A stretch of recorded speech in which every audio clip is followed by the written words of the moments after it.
Hello, my name is Carl Niji, and I am the owner-operator of a business called Overcoming Dyslexia, ADD, ADHD, and Learning Disabilities in Ottawa, Canada. I'm what's known as a Davis facilitator, and I get my job title from the gentleman that developed the programs that I deliver to my clients. Now, I've talked about Ron in other videos. I've also talked about myself and what I do in other videos. But just in case this might be the only video that you're watching, to recap quickly, Davis facilitators are somebody that helps people on two different spectrums. That's the way I like to think of it. I like to think of it that there is this dyslexia learning disability spectrum, and there is also an autism Asperger's spectrum. What we're going to talk about today is Ron's idea around the dyslexia spectrum. Now, when I say the dyslexia spectrum, I think of it literally like a thin end of the wedge, like a wedge shaped. And at this end, maybe even imperceivable or undetectable. People would never know. And you could test them all day long and they may never show as being on this dyslexia spectrum. And as you go up the spectrum, as it gets more and more difficult for you to do things and more obvious, you get different names or associated with the different types of difficulties. So the type of difficulties that people have coming to see me, they would have dyslexia. That's been replaced in Canada with the term learning disability type 1 and type 2. They may also have dyscalculia, dysgraphia, dyspraxia, ADD, ADHD, nonverbal learning disability, PDD, NOS. There's lots of different names and acronyms to describe what problem a person could be having. So that's why I think of it as a spectrum that gets sort of bigger or more pronounced. And I don't know if I'm the only one who thinks of it that way, but that's the way I like to think of it because it makes a lot of sense when you understand Ron's work. There's another type of facilitator who also deals with the autism Asperger's spectrum, but that's not what this video is about, but there will be a link below where you can find some of that information as well. So a Davis facilitator like myself is somebody who provides these programs. A little bit about Ron Davis. Ron Davis is the author of 3 books on both of these spectrums, both of these subjects that are available for the public. They'll be listed below as well. And he is the founder of the DDAI, which is an international organization of like-minded people like myself who deliver these programs. So Ron was severely dyslexic and also autistic. And basically what he did is self-examine his own difficulties that he was having. So what I'd like to talk about today is sort of one aspect of that, and it's really what he discovered. And it's really the linchpin or the foundation stone, you could think of it that way. I don't mind how you I like to think of it as the thing that all of the programs revolve around. Ron talks about it as the root cause or the underlying cause of his dyslexia. So, like I said, Ron was severely dyslexic, and he was, when he tried to learn to read as a child, it was extremely difficult. He had all kinds of problems that he talks about in his books. And eventually, as an adult, he made some very big discoveries about his own dyslexia. And as somebody who's dyslexic myself, I was looking for somebody like Ron. I had severe dyslexia myself. By today's standards, I would have had probably 5 or 6 different labels, everything from dyslexia, learning disability, some ADHD difficulties, some handwriting issues, which would be dysgraphia, some math issues, which is dyscalculia, and various other ones as well. And what I was looking for as an adult, I wasn't diagnosed until I was in my 20s, so my schooling was very bumpy indeed. I left school illiterate, practically not being able to read, and I had a very difficult time. So I was always exposed to this idea, and I think everybody is, and we have to look at the negative first to really understand the positive. I was exposed to basically that I would probably never learn to read properly as an adult. However hard I tried, I was going to have very laborious and difficult methods for me to learn to read, and after trying many of them for many years, I was still way below my age level. Was also had focusing issues in some areas, particularly where it came to academic studies. My handwriting was always going to be wobbly. My spelling was atrocious, and I sort of never learned to spell. And the general consensus was, well, if you want to focus and you're having difficulty focusing, and so much so that you may be disturbing other people, then we have medication for that thing. May help you focus, may not, depending on you as a person. If we are looking at the ability to help you to read and be academic, then we have these traditional methods that we've been using now for decades, and some people feel that they are successful. I personally felt that they were not successful. They taught me some aspects, however, they were really left wanting in other ways. And so the overriding feeling that I had was that if I reduce it down to its smallest, is that there was something fundamentally wrong with my thinking. I probably never learned to read like others can. I could take medication if I wanted to. And oh, by the way, you have a disability. We don't know whether that is brain damage or brain difference. The old model, the very old model from about 100 years ago, is damage. A new modern model is more just difference, but we don't know what's causing that difference. And by the way, we're going to talk as if you are disabled. And in the big picture, that's just too bad for Carl. And that's a very depressing picture if you're on the receiving end of it. And I think if you're a parent and you've been exposed to this, it can have the very negative effect of making you apathetic. And just it must be emotionally very, very hard. I know most of the parents that I talk to are desperate for help for their children. And that's the main reason why I became a Davis facilitator. I realized I was stuck. And when I realized what Ron was actually talking about, I thought, I've just got to get involved. I can't not. However, my first reaction to hearing what Ron was saying about his dyslexia was to pull back and to push away. And quite frankly, I thought this guy is either a fraud or he's a genius. The genius bit came later. The first reaction was, what? That can't be correct. However, when I listened to what Ron was saying, I realized that he was talking in a way that I never heard anybody else talk before. And the way I've described this to children who come to see me, and they really get it, and also adult dyslexics as well, is that it was almost like he was talking about the secrets of my dyslexia. He knew what I was not telling other people, the things that I was very scared to tell other people, that I just wouldn't have admitted openly to other people, things that I perceived and seen with my own eyes, but when I tried to describe it to people, it sounded weird and crazy, and they give me these weird looks. So I retreated inside. I sort of just bottled it all up. And that's where I thought, well, maybe this guy's got something, because he was talking to that. He was talking. And I describe it as he knew the secrets of my dyslexia. And I'd never heard anybody else talk like Ron before in my life. So it was a little bit shocking. So I was pulling back, but at the same time, I was very much wanting to listen to what he has to say. And that's why I said there was this feeling of, well, either this guy is a charlatan or he's a genius, and which one is it? And it's mainly because of this statement that he says, or that you're introduced to, and what Ron realized about his own dyslexia. So what Ron says is that all of the symptoms of dyslexia are actually the symptoms of somebody who has become disoriented. And when somebody is disoriented, their brain doesn't get what their eyes see, they get what they think their eyes see. The brain doesn't get what their ears hear, they get what they think their ears are hearing. Their balance and movement sense is altered, and their internal sense of time can either speed up or slow down. Well, when I first heard that, I thought, what? He also then went on to say that actually that dyslexia is a gift, and it's a perceptual talent that a child learns at a very, very, very young age.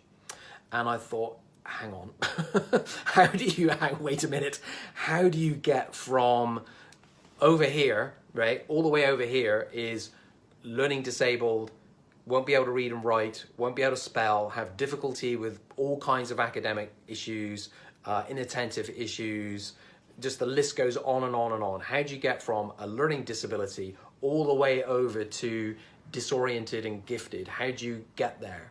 You're going to have to connect those dots for me, because that just contradicts what you're saying over here, contradicts everything I've heard over here.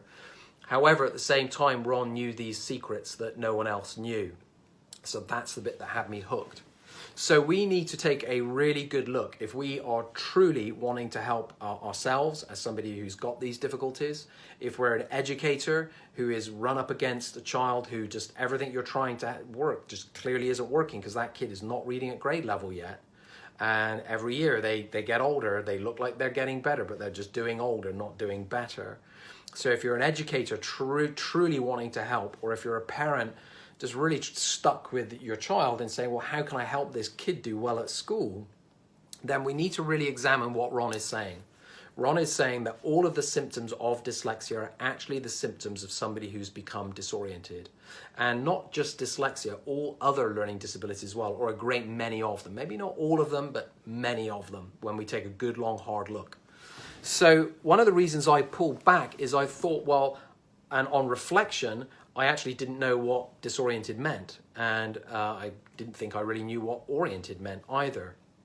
So we have to understand these two words. First of all, what being oriented means, and then we have to take a good, long, hard look at being what disoriented means. So being oriented means putting oneself in the proper place and the proper position in relation to the true facts and conditions of my environment. Okay, so what does that mean? Well, if you think of my hand as my brain and my fingers as my senses, we reach out into the world with our senses of sight, sound, touch, taste, smell, and we gather information, and our brain can make sense of the environment by making all of our senses agree. Our sense of touch, taste, smell, sight, sound, all of these different senses, we reach out into the world. And when we do that, when my fingers are straight, the information comes in correct, our brain can make sense of where we are. So we know whether we're standing upright, whether we're lying down. We know where a sound come from, where a smell came from. So we can navigate the environment. One of the ways I explain this to little ones is by using a compass.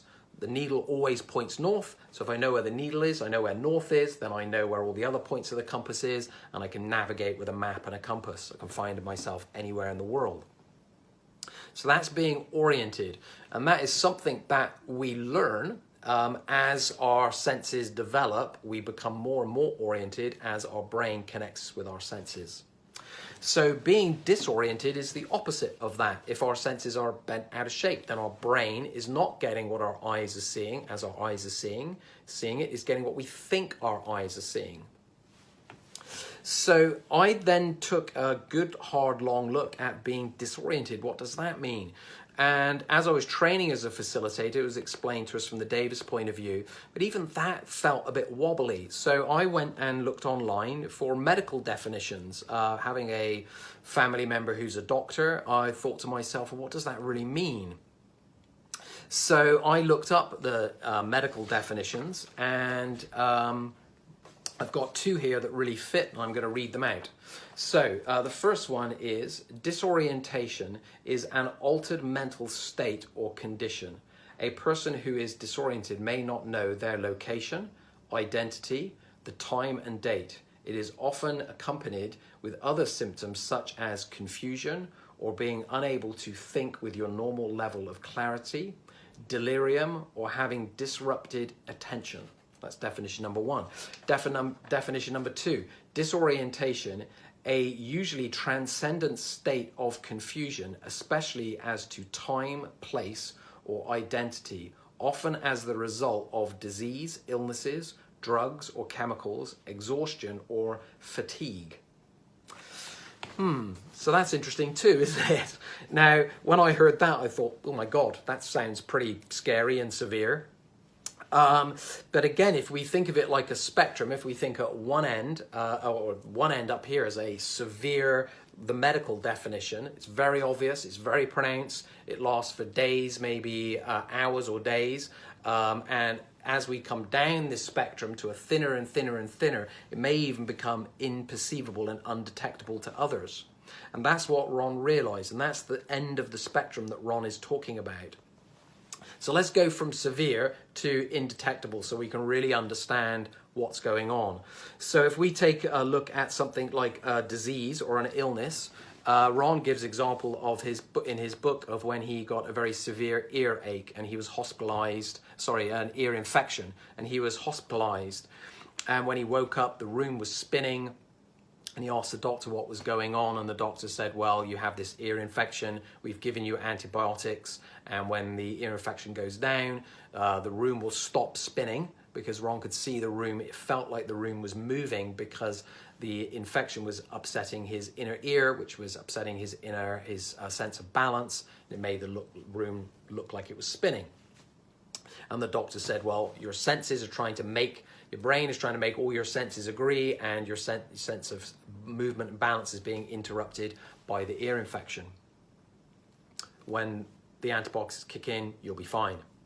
So Ron actually had remembered this as an adult and said, I wonder if I should start calling this being disoriented. I had a similar experience when I was in my 20s. I had an extremely high temperature. It was in the hundreds, and I had delirium. I was literally seeing 3 people. The room looked like it was being bent out of shape. My speech, apparently no one could understand what I was saying, and I couldn't understand what other people were saying. And I was very lucky to survive it. Luckily, somebody was a bit clued in, took my temperature and realized I had a very high temperature, put me in a cold shower. And I never really did find out what was wrong with me, but I do remember the experience. And when Ron was talking about it, I thought, oh yeah, I remember that.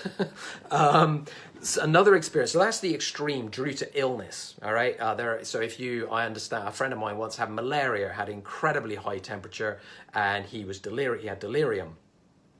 And doctors are trained to look at that extreme end. So if we come down the extreme into a less extreme, we could think of examples, say we have drug or chemical. So I'm not sure if there are many drugs that are prescription drugs that would make you disoriented. Maybe if you had a very allergic reaction, you might show symptoms of disorientation. However, where you can see it is with recreational drugs, and the really obvious one, in fact, you can see it every Friday and Saturday night. If you go downtown at chucking out time, when the pubs and the bars turn out, you will see people who are chemically disoriented due to alcohol. They've drunk either a little bit or a lot. Some people are they've taken so much alcohol that they are absolutely pickled, and other people just mildly disoriented. But when you meet somebody who is truly drunk, their eyes are rolling around in their head, their speech is off, they can't hear what you're saying, their movement and balance is off, their sense of timing is off, and they're showing all the symptoms of a pretty severe disorientation depending on how much they've had to drink, right? If you've had just a little bit of drink, that's a bit of fun, and we can all just feel a little bit happy. We get a little bit disoriented, and the more you drink, the more disoriented you become. And if you don't believe me, you can try it. It's an interesting experiment. But that's one that we do for fun. Another one we do for coming down the scale some more, we could think about something like a merry-go-round or a big fun fair. If you go to somewhere like Disney World and you whip around on one of these big machines, you become disoriented. Your internal sense of balance is disrupted by the spinning, and when you come off, you're all discombobulated and feel dizzy. You are disoriented. Coming down the scale some more, some people, some little ones even helicopter. In fact, you can do it yourself. If you stand in a room and spin around 10 to 15 times, you will become very, very dizzy and you will be disoriented. Your sense of balance will be off, and when you stop spinning, it will feel all topsy-turvy. You are disoriented. Another good example that Ron gives in his book is driving a car. He gives the example as if you're stopped at a set of traffic lights and the vehicle next to you moves, and you get the sensation or the feeling that you're moving as well. You've experienced being disoriented, and what would have happened is you get a little sort of a shot of adrenaline or a little panicky feeling, and the way you would have ended the disorientation is by reaching out with a dominant sense of touch and probably grabbed hold of the steering wheel tighter, push down on with your foot on the brake, and snap your head over and look to see, because you realize that vehicle's moving, I'm not moving. and then you've relaxed, you feel okay again. And what you've done is you've reached out with dominant senses and ended the disorientation. And depending on how observant you are or how much it's happened to you, it's actually a very quick disorientation that only lasts fractions of seconds, but it feels like it's lasted a long time because your internal sense of time has been disrupted as well. So it feels very perceivable. Well, what Ron realized is that when he was trying to read, he was having these visual disorientations. And he realized that it was on a spectrum and that it got smaller and smaller and less detectable, definitely from the outside, and became less and less detectable on the inside. So he realized that his symptoms of the letters moving and shifting, changing places was a visual distortion or a visual disorientation. So then he began to explore this idea, and he talks about this in his book. And when he realized that actually it got thinner and thinner, smaller, sort of the thin end of the wedge, and it became less and less detectable. And he began to realize that disorientation happens at an extremely young age, probably somewhere in the first 6 months. It can potentially happen. So it's happening in the first few years of life for sure. And what Ron realized was that this was happening at a very young age to babies. Potentially when you're very young, your brain is, your senses aren't fully developed when you're born. So as you're born, your senses begin to develop and you reach out into the world. And when at about 6 months, they're sort of almost fully developed, some of them before then. But a child would look out into the world and become disoriented. So then Ron looked at this and said, well, why could this be happening? Why would I be becoming disoriented? So he realized that everybody's brains could become disoriented, and it was a natural thing that happened. I like to think of it almost as an escape valve, that if everything becomes too much, it sort of pops and you become disoriented. And that's the way I like to think of it or explain it to people sometimes. So everybody's brain has the ability to become disoriented, to have inaccurate perceptions, and we've looked at how that can happen in different ways. So Ron thought to himself, well, why is this happening? And why is it happening with letters and words when I try to read what's going on? So Ron realized that all of this, that his symptoms of being disoriented were actually there because of a reaction to confusion. He realized that he was becoming confused by something, so he's sort of doing it as a fist, as a confusion. All of his senses, he'd become confused, and then he would disorient in order to end the confusion. And this worked so well for him that it became as natural as breathing. And he talks about this at length in his book. So if we need to examine that some more, because this is where I think a lot of adults begin to get lost. They go, well, hang on a minute, how can that be? And I think it's really because we're not thinking back into the mind of a very young baby, of somebody who might be 3 to 6 months old.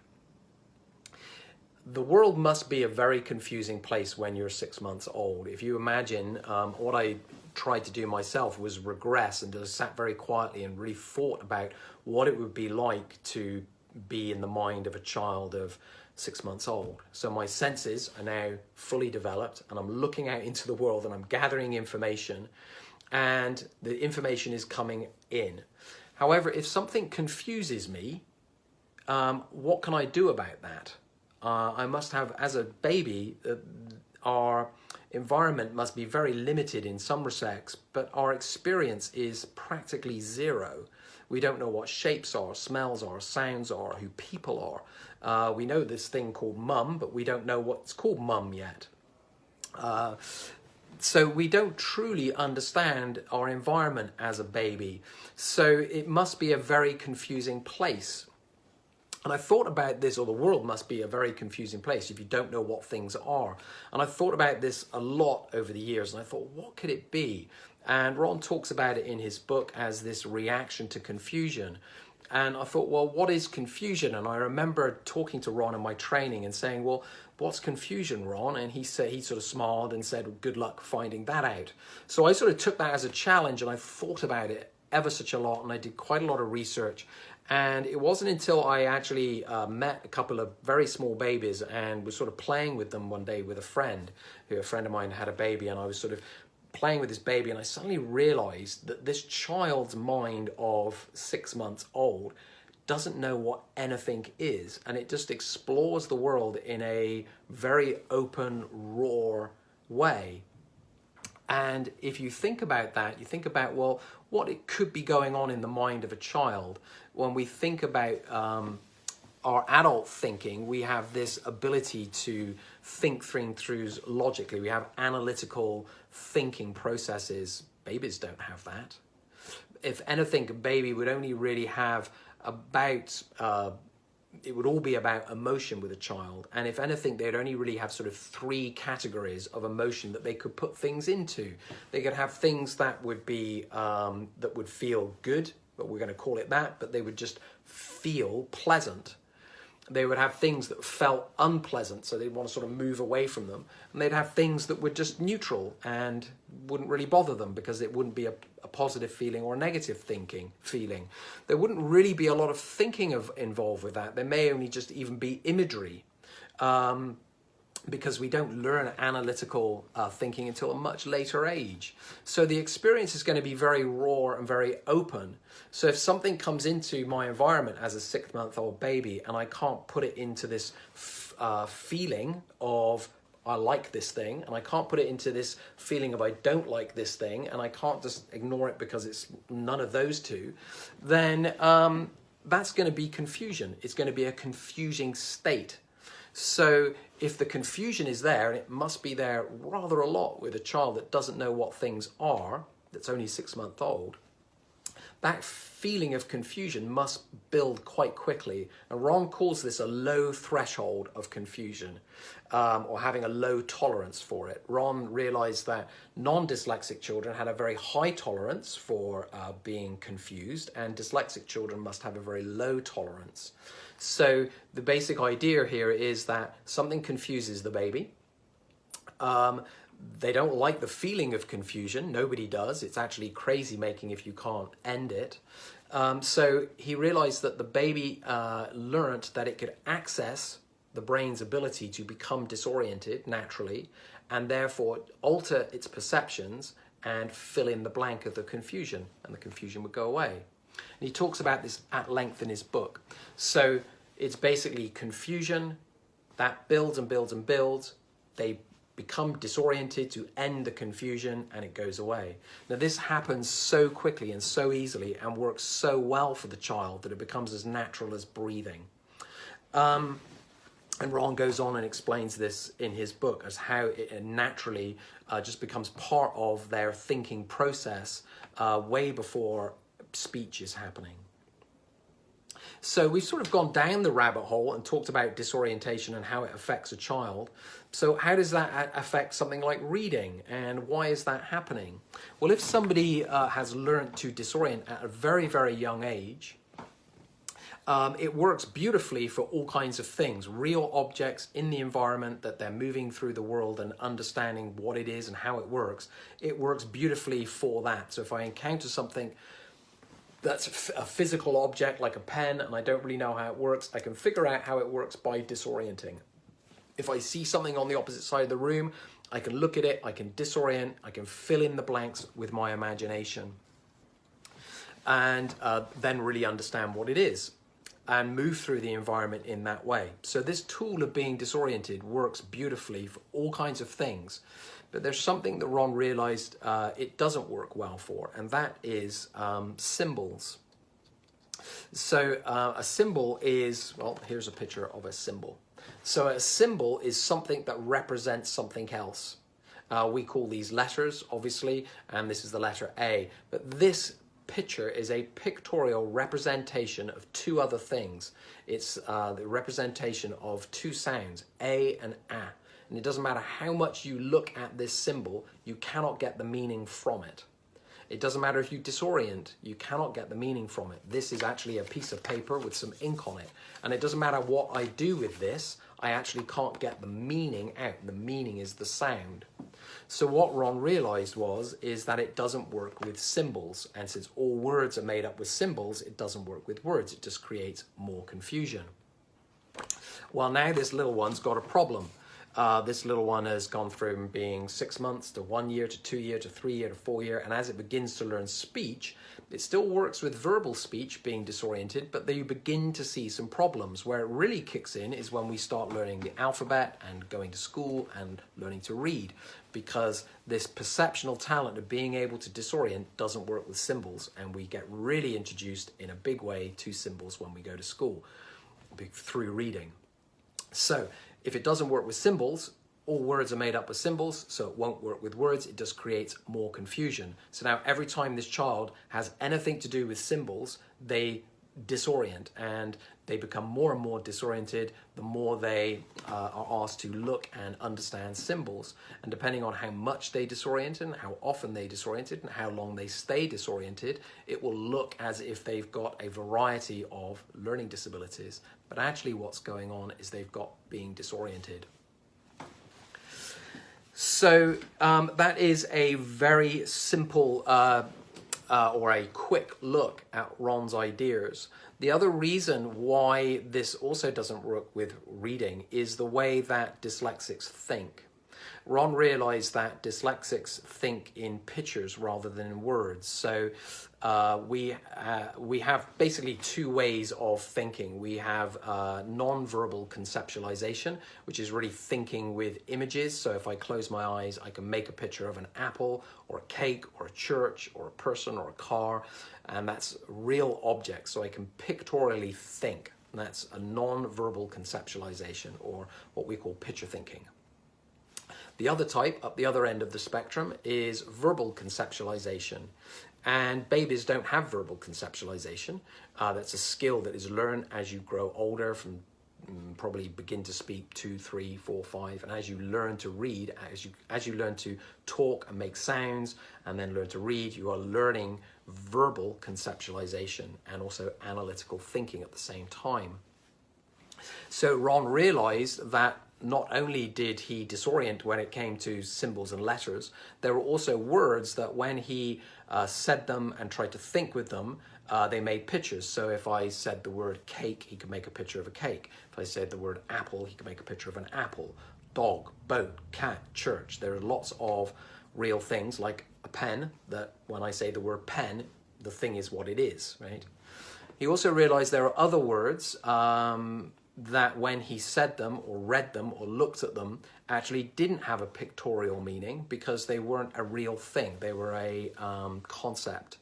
And they were words such as the, is, was. And these words are what he calls trigger words. There are lots of them, there are over 200 of them. And the way I explain this to little ones who come to see me, I say, well, if that's a pen, and I hold a pen in my hand and I say pen, the blue pen, you know it's not a black pen or a red pen, it's a blue pen. So we know what that is, that's a pen. Well, what if I said the pen? If I put the, can you put a the in this hand? Where's the the? You can't do it, can you? There's no such thing as a the. A the doesn't exist. You can't buy, you can't go to a store and buy a the. I actually had a joke with a little kid, and he actually went and did this. He went to a store and I said, after you've finished in an assessment, I work with a child, I do this thing with a pen and say, well, there's a pen, where's a the? And the word the can confuse you. And when you read these words that we call trigger words, they trigger the confusion. The confusion triggers the disorientation, and now it looks like you can't read. That you're becoming disoriented because you're getting confused. And there are a lot of these, what we call trigger words. I'll do a video on those later on. But trigger words are really important, because the more somebody reads them, it builds this confusion. The threshold of confusion is already pretty narrow for a dyslexic person, but the more of these trigger words they read, the more confused they get, and then they'll pop and you can see it happening. I once joked with this little boy who came to see me. I said, after you've finished here, you can go to the store, go to the supermarket and walk around, get some cookies and some cheese and some apples, and then find the manager and say, excuse me, sir, I'm looking for a box of was.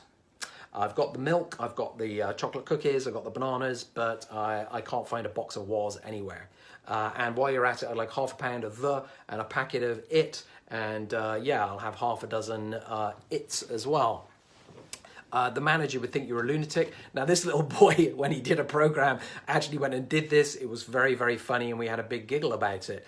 But the penny really dropped for this little boy, and it really dropped for me also as a dyslexic. I realized that as I was trying to read, there were words that I just could not understand, and I would keep up on tripping up on these so-called simple words that I was drilled over and over and over and over again, and at age 40 I was still tripping up on them.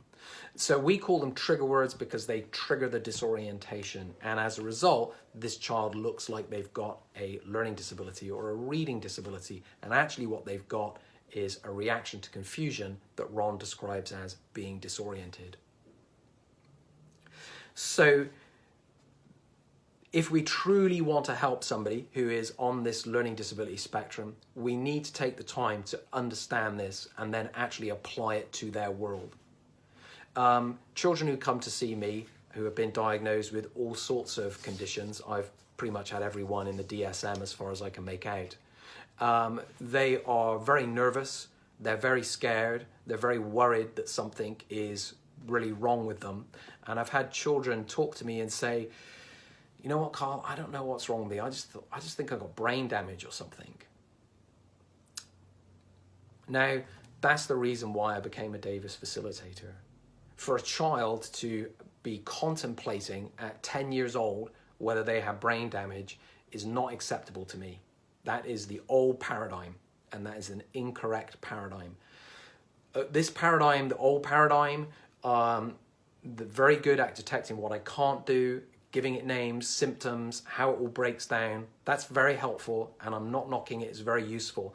However, what that old paradigm has got, or the existing paradigm, doesn't have a very good solution for the problem of dyslexia, ADD, ADHD, dysgraphia, dyspraxia, and so on. So for me, as somebody who was severely dyslexic myself, I struggled all of my life as a child and as an adult to really find something that really got to the root cause and could help me. And if it was bad news, if I was had something fundamentally wrong with my brain, that was okay, but I wanted to understand it. What I've discovered is that I fundamentally do not have anything wrong with my brain. Sometimes I'm a little odd, like most people.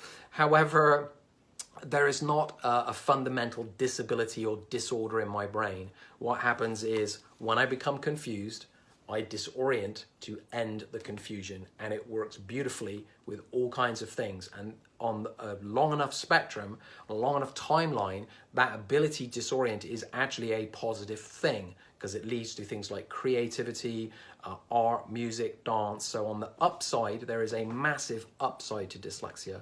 And that's why I say there's this old paradigm and I wanted a new paradigm. It's one of the reasons I became a dyslexia facilitator, is once I realized that there is a different paradigm and it needs to be talked about, and we need to have a conversation about it. We need to talk about it. So what I realized in the end, my first thought to pull back from Davis and say, no, this guy's a little odd, I now realize that it is genius. Most facilitators who work with children, for me as a facilitator, I realized that Ron's ideas now, and when I work with children, and I've been working with children and adults for 10 years, to me, Ron's ideas are as self-evident as gravity. They're as self-evident as Newton's ideas of gravity, and you would not argue with gravity. Also, when you look at Ron's idea, you realize he had to sift through this amazing big picture and figure out what was at the root cause. And that's like Darwinism. He brought it all the way down to one simple thing, and that is as profound as Darwin. Also, when somebody does a Davis program, it is as provable to me as a mathematical equation. Somebody comes in disoriented, they're struggling, they do a program, and they leave in a very different way.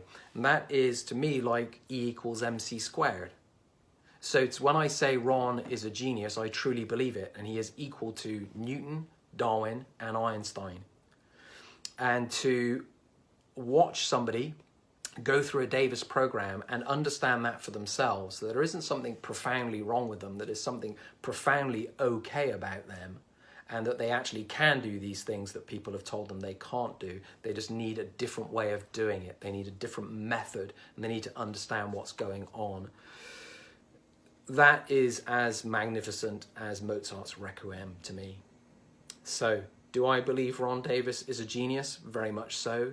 I think Ron has discovered something that when we truly understand it and we truly look at it and explore it and we're not scared of it, we lean into it and really try to understand it, we realize that Ron's ideas could, and I think will eventually, hopefully in my lifetime, really change the way we think of not only learning disabilities and autism, but also the whole of mental health. And so I encourage you to reach out and meet a Davis facilitator. If you are an educator, please, you are needed, go and train as a Davis facilitator. You definitely have skills that are very transferable, and there are people out there that need your help. If you are a dyslexic yourself, then I would definitely contact a facilitator. But really, if you're a parent at home watching this video, this is really for you, because the Davis program really helps in a way that no other program works. It gets to the root cause of the problem, and it actually provides real solutions for your son or daughter.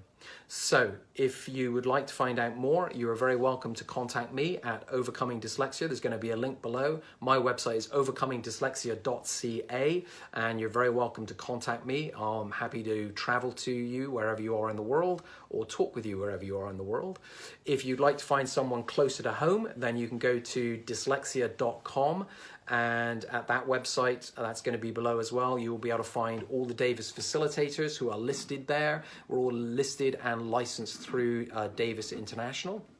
And that website is below, dyslexia.com. If you are interested in Ron's autism work, then I will make our list there, davisautism.com. That is the main Davis Autism website. And I'll also list Ron's books below. So my apologies for this being such a long video, but this is not something that you can sum up easily. I've tried to condense at least one book into as short a video as I can and give it some context as well. So please like, share, subscribe, and the only time Davis doesn't work, as a colleague of mine said, is when you don't do it. So hope to hear from you soon, and bye for now.